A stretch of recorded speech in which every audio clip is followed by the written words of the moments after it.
itong balita kaugnay ng pinaplano ng MMDA na pagpapatupad ng tinatawag na Windows 2, isang modified odd-even scheme.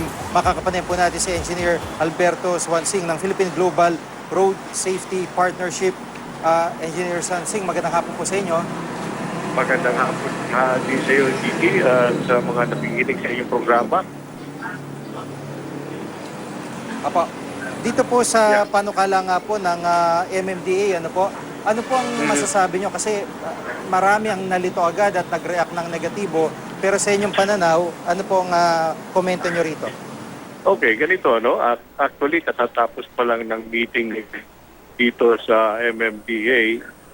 Kasama dito sa meeting na to is yung mga public transport operators, tapos yung grupo rin ng mga private vehicle owners, ano? Ang komento ko nga dito sa gustong mangyari ng MMDA, it looks good on paper, ano? Although sabi ko nga, the proof of the eating is in the food, the proof of the pudding is in the eating, you know.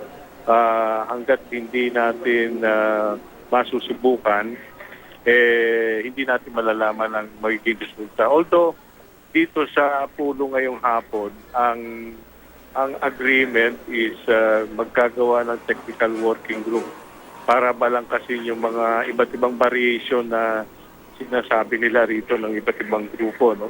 To come up with, of course, ang goal natin dito is mapaiksi yung travel time.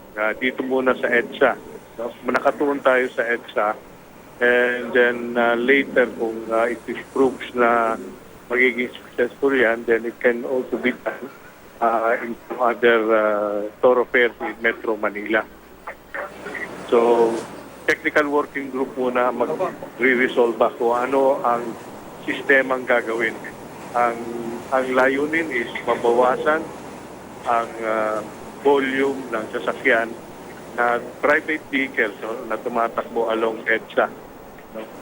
So, tapos ang kinakailangan lang is yun namang gap na mangyayari because siyempre mayroong mga private vehicle owners na madideprive na usage ng kanilang vehicles certain hours of the day.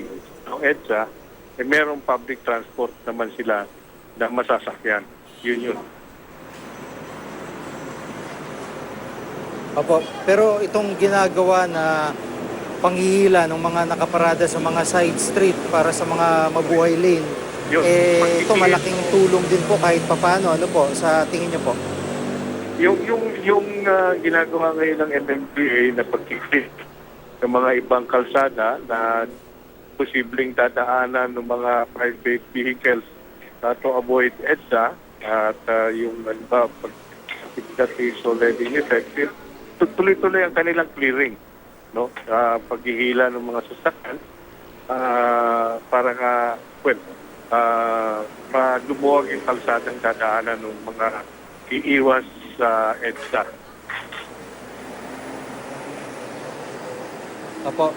Kaya lang ang na-obserba ng marami ng problema ng MMDA talaga yung kumbagay consistency sa mga proyektong pinapatupad nila. So, doon sa technical working group po, na pag-usapan ho ba kung paano din sila magiging consistent dito sa panghihila, yung mga panguhuli at ipapatupad nilang odd-even scheme po?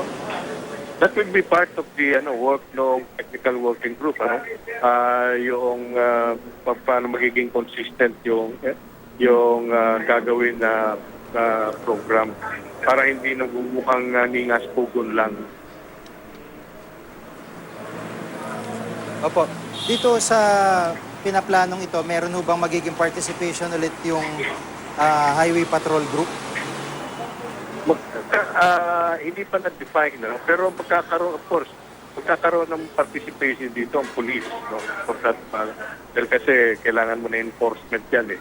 So, for sure, ang police ay papasok police sa picture, ano? As far as enforcement is concerned.